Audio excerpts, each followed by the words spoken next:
Hello বন্ধুরা, welcome to our channel crazy married couple. তো চলে এসেছি আজকে একটা সুন্দর রেসিপি নিয়ে। তো শীতকাল তো চলে এসেছে, তো শীতকালে পালং শাক তো মাস্ট, আর তার সাথে পেঁয়াজের কলি।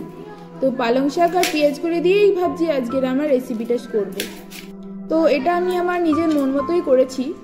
তো তোমরা ভিডিওটা দেখতে থাকো শেষ অবধি কি করছি আমি।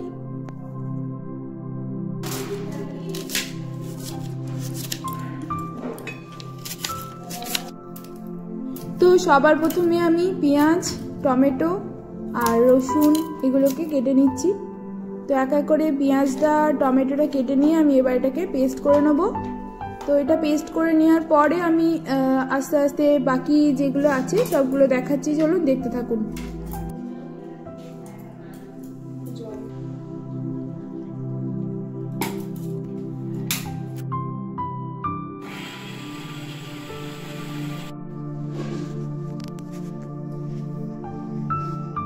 তো বন্ধুরা, এই যে আমার পেঁয়াজ আর টমেটোর পেস্টটা হয়ে গেছে, দেখতেই পাচ্ছেন কি সুন্দর একটা কালার এসেছে। তো আপনি এর সাথে রসুনটাকেও দিয়ে দিতে পারতেন, তো আমি রসুনটাকে কুচি করে দিচ্ছি। আর এই যে আদাটা আমি একসাথে পেস্ট করিনি, আদাটা আমি ঘষে নিচ্ছি। অল্প একটুখানি লাগবে, তো সেই জন্য আমি অল্প পরিমাণে এইটা ঘষে নিলাম। তো আর ওদিকে আমি নিয়ে নিয়েছি এলাচ, লবঙ্গ, দারচিনি, আর নিয়ে নিয়েছি গোটা জিরে আর একটা লঙ্কা। এই দিয়েই ব্যাস আমি ফার্স্টে আমি ফোড়নটা দেবো। আর তো চলুন, চলে এসেছি আমি এদিকে আমার পনিরের দিকে। তো আমি শুধু পালং শাকের সাথে আর পেঁয়াজ কলির সাথে কি দিয়ে করব সেটা আপনারা হয়তো বলা হয়নি আপনাদেরকে। তো আমি পনিরের সাথে এই দুটো মিলিয়ে আমার এই আজকের রেসিপিটা বানাবো। তো চলুন, আমি এবার ফ্রেশ করে ভালো করে ধুয়ে নিয়ে আমি এটাকে কেটে নিচ্ছি পালং শাক আর পেঁয়াজ কলিটা। তো দেখতে থাকুন, আপনারা সাথে থাকুন।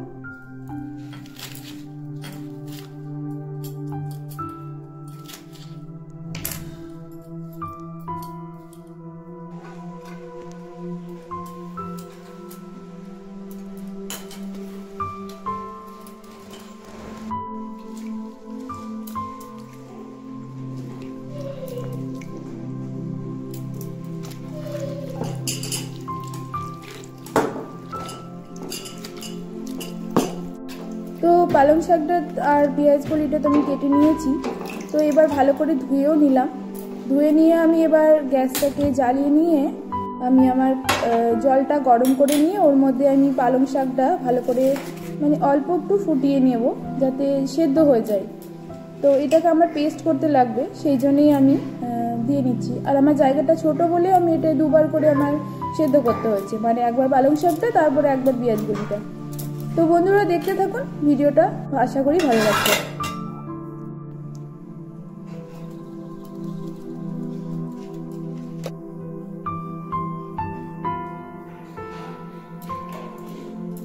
তো বন্ধুরা, ওদিকে আমার পালং শাকটা তো সেদ্ধ করতে আমি দিয়ে দিয়েছি।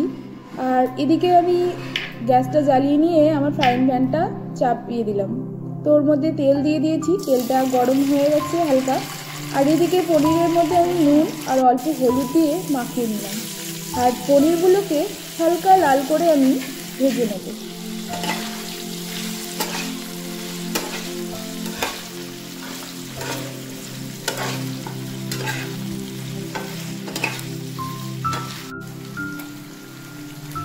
তো বন্ধুরা দেখতেই পাচ্ছেন এদিকে পালং শাকটা আমার প্রায় সেদ্ধ হয়ে গেছে। আর এবার আমি এদিকে দেখতে পাচ্ছেন পনিরটাও লাল লাল করে ভাজা হয়ে গেছে, পনিরটাকেও তুলে নিতে লাগবে। তো একটা পাত্রে আমি ঠান্ডা জল নিয়ে নিয়েছি, নর্মাল ওয়াটার।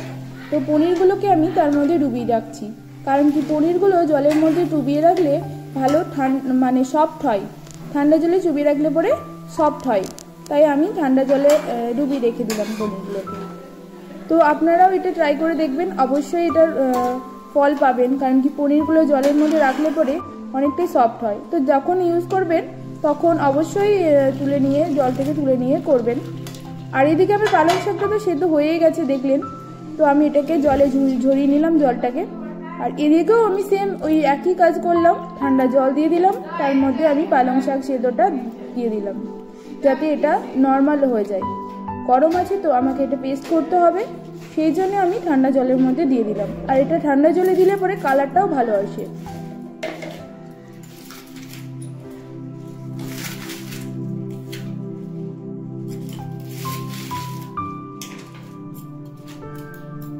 আর এদিকে আমি পেঁয়াজগুলিগুলো কেটে নিয়ে জলে সেদ্ধ করতে দিয়ে দিলাম। একসাথে দিয়ে দিলে ভালোই হতো, তো আমি আর কি একসাথে দিইনি, আমার নিজেরই ভুল।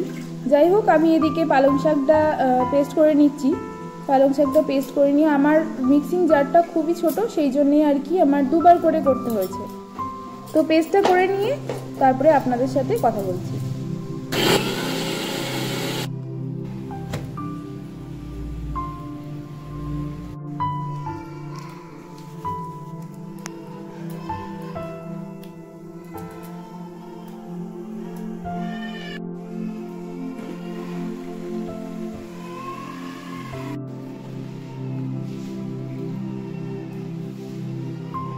তো বন্ধুরা, ওদিকে তো পেস্টটা আমার একটা পালং শাকের পেস্টটা হয়ে গেছে, আর ওদিকে আমার পেঁয়াজগুলিটা সেদ্ধ হচ্ছে।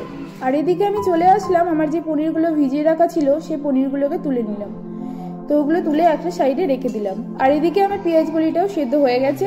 তো পেঁয়াজগুলিটাকেও আমি সেম ঠান্ডা জলে এরকম রেখে দিয়ে তারপরে আমি মিক্সিং জারটাতে রেখে দিলাম। তো এটাকেও আমি পেস্ট করে নেব।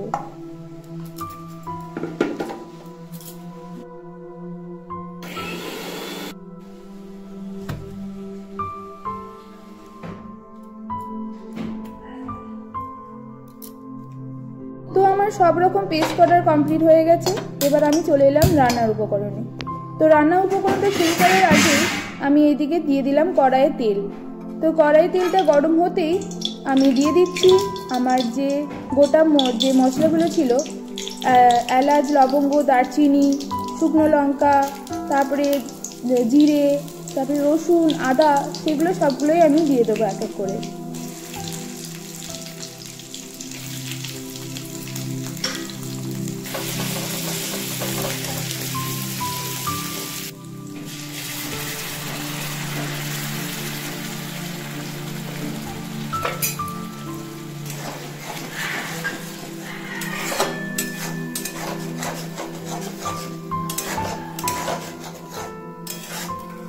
তো আমি এবার গুঁড়ো মশলাগুলো দিয়ে দিচ্ছি, হলুদ, জিরে, ধনে আর অল্প কাশ্মীরি মির্চ, লঙ্কা। তো এটা দিয়ে ভালো করে আমি মশলাটা কষে নেব।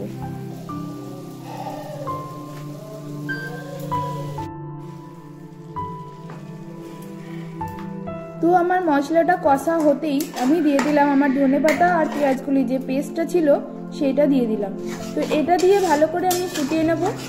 তো মশলাটা আগে কষে নেবেন ভালো করে, তারপরে যে গ্রিন ব্যাটারটা দিয়ে দেবেন। তো আর এদিকে আমি কিছু পেঁয়াজগুলি কুচি কুচি করে রেখেছিলাম যাতে গ্রেভিটা বেশি হয়, সেই জন্য এটা দিয়েছিলাম। তো এটাকেও ভালো করে দিয়ে ভালো করে কষে নেবেন। আর অল্প দিয়ে দিলাম শাহি পনির মশলা। তো আপনি দিতেও পারেন, নাও দিতে পারেন। তো দেখতেই পাচ্ছেন আমার মশলাটা ভালো করে কষা হয়ে গেছে। এই যে খুব সুন্দরভাবে তেলও ছেড়ে গেছে। আর অল্প একটুখানি তার মধ্যে আমি চিনিও দিয়ে দিলাম। তো একটুখানি মিষ্টি মিষ্টি ভাব থাকলে ভালো লাগে। তো মশলাটা তো কষা হয়ে গেছে। আর এইদিকে সাইডে আমি পনিরটা রেখে দিয়েছিলাম, সেই পনিরটাকে আমি এবার আমার এই ব্যাটারের মধ্যে দিয়ে দিলাম। তো এটা ভালো করে একটু মিশিয়ে নিয়ে, বেশি ফোটাবেন না, অল্প সামান্য ফুটিয়ে এটাকে নামিয়ে নেবেন।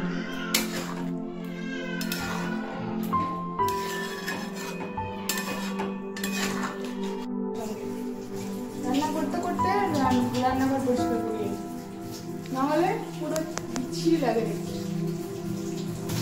কত কাজ করছি। আজকে আমরা গ্রিনি পনির বানালাম। তো সে পুরো রেসিপিটা আগে, এটা মাই রেসিপি, এটা আমার বানানো রেসিপি। তো অবশ্যই ওটা ওর বানানো রেসিপি, কিন্তু সহযোগিতায় আমি।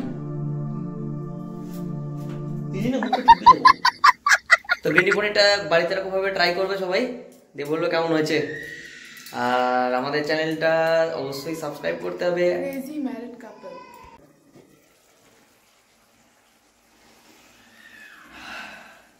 বন্ধুরা, আমার এই ভিডিওটা যদি ভালো লেগে থাকে অবশ্যই ট্রাই করবেন ঘরে। আর অবশ্যই কমেন্ট বক্সে জানাবেন কেমন হয়েছে। নিজে ঘরে ট্রাই না করলে বুঝতে পারবেন না। আর শেষে অবশ্যই 1 চামচ ঘি দিয়ে দেবেন। ঘি তো দিলেই একদম স্বাদ ফিরিয়ে দেয়। তো বন্ধুরা, আজকের মতো টাটা, বাই বাই। ভালো লাগলে like, comment, share and subscribe করতে ভুলবেন না। তো বন্ধুরা, টাটা।